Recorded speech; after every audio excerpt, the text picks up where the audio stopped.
Charlie got drafted by the Tampa Rays out of high school, and he had a Boston College scholarship, or he did, and he wasn't a very good student, so he just went to the Rays organization and didn't pan out after 3-4 years.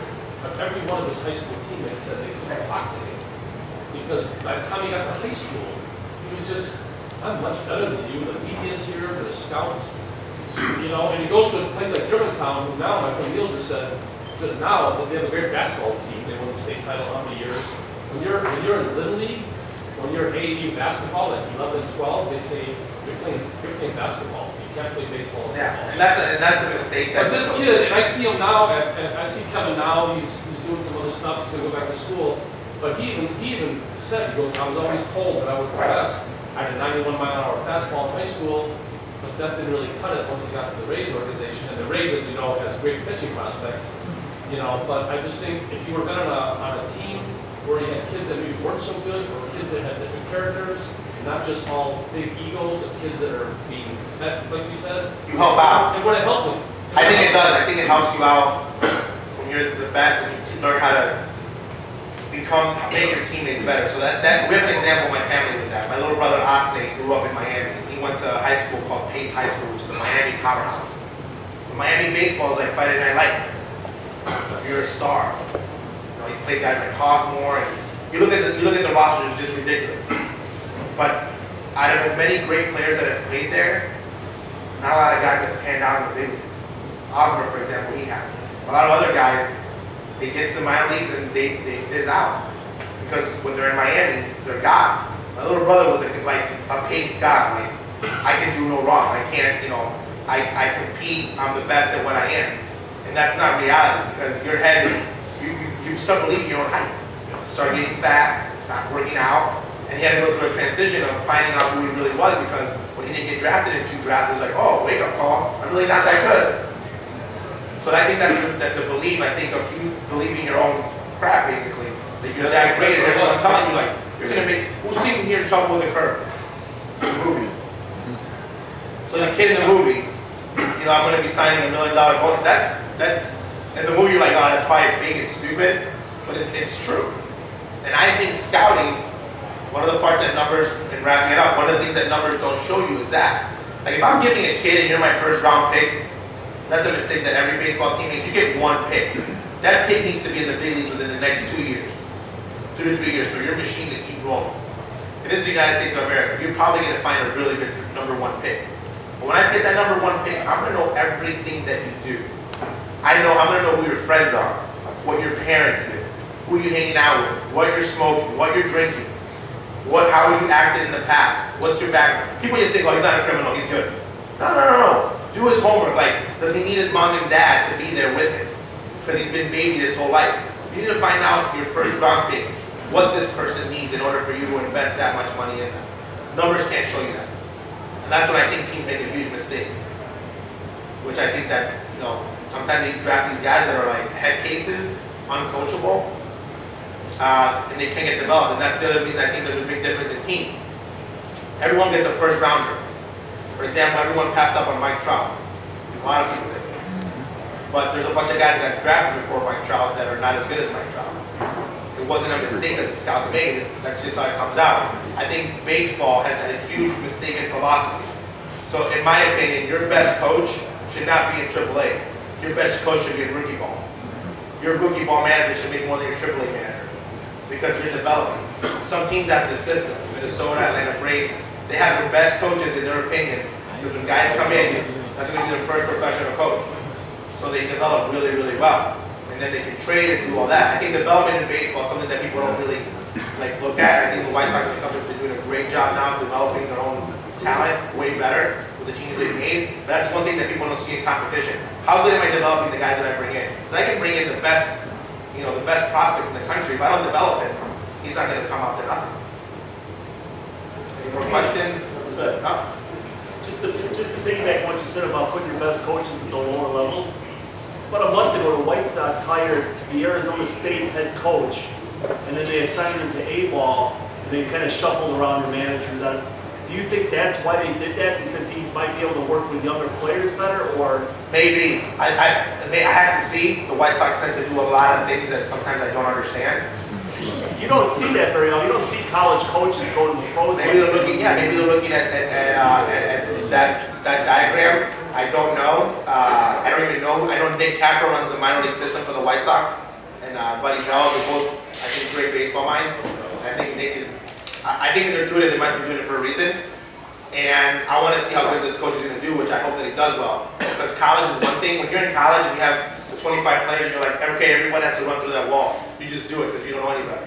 In professional baseball, like, dude, that wall's cement. I'm not running through it. Why would I do that? That's the big difference. College baseball, like, you go to bed at 7 because I said so. Pro ball, that's not going to fly. Okay. One more night. Tommy John said that if he were a prospect today, he would never get drafted because they would just look at his velocity on the radar gun and say, sorry. Oh, it happens. I think that's why scouting is. You need to see more than one game. I think the hardest thing for a scout is to be here in the Midwest because you only get to see a kid so many times. So I think that's when, as a scout, you have to rely on the high school coaches. And I think it's weird because the system has gotten better, needing more scouts, and it's still such a hard thing. Like back in the 80s and 70s, you had to rely on your high school coach, like promoting you. But again, I think that you should see.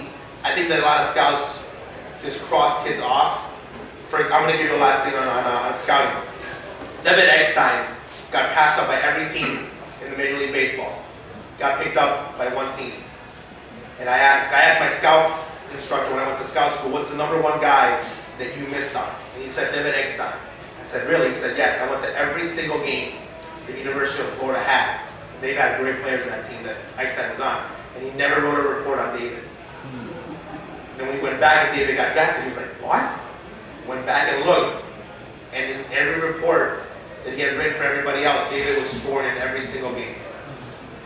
But he was a little guy, short arm, like just awkward looking. And he's like, I made a big mistake because I was looking at all these top guys, but I wasn't seeing that the guy that was a machine for that team was David Eckstein. So that's the #1 guy that he missed on. And on that, thank you guys for having me. And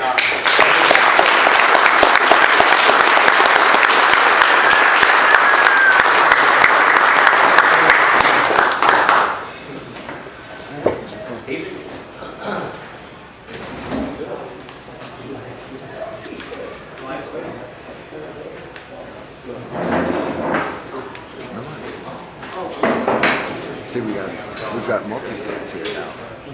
Scott said. So we have Iowa. Way to make it pick a multi-state.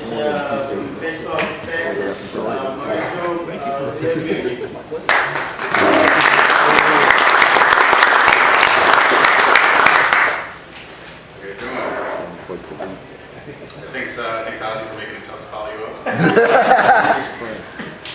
My name is Ozzie Guillen Jr, and I write for Baseball Prospectus.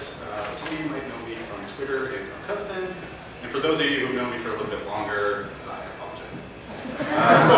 I'm here to talk to you about what I do, and I'm a minor league talent evaluator for Baseball Prospectus, but let's start there. I started working with the fantasy team about 2 years ago, creating fantasy infographics using statistics, and, that type of data analysis, and making pretty charts out of it. My job title at Baseball Prospectus is always kind of fluid. I do kind of a couple of different things. I was called the Ben Zobrist of BP by Joe Conradi, but I'm self-deprecating to a fault, so I was kind of settling for Sean Figgins or maybe something like that. I produce 2 podcasts there, Flex Flight Forever and both of them are still going today. But after a couple of months of just constantly badgering Jason Parks, I got an opportunity to start writing for the prospects. So I'm a failed photographer. My path to baseball was kind of circuitous. Baseball kind of runs in my family. I live on both sides. My grandfather played in Mexico for a long time. He came over in the 50s as part of the Bucero program, and he taught me a lot about the game. Being a Mexican American and being a wannabe pitcher, I had like 6 different breaking balls. On my father's side, they're all very deeply ingrained in baseball. There was 12 kids there, and they had their own team. Full lineup,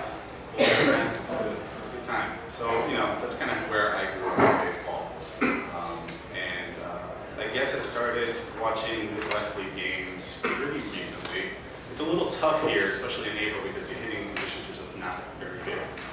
So a lot of the early league stuff, you just kind of have to throw it. Just really take the measure of what comes out of that.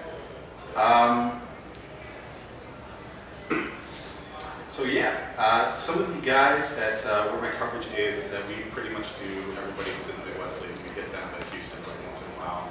Sometimes we go out as far west as Iowa. It's only for special trips and all of that. What I look for in guys is I'm trying to look for minor leaguers who I think are going to make it. This is something that you kind of touched on as well. Scouting Tuesday means it's really easy. Like you can pretty much see who the best players are, who the worst players are. It's really obvious. But the guys who are in the middle, like the 40s and the 55s, which is like the middle end of like the scouting circle. The guys that the David Ecksteins, or the guys who are going to be either fourth outfielders or like solid guys, like maybe even like a Dexter Fowler or something like that. Those guys are pretty difficult to scout, because that's kind of what I enjoy. Especially in my own ball. So, that's just kind of what I look at.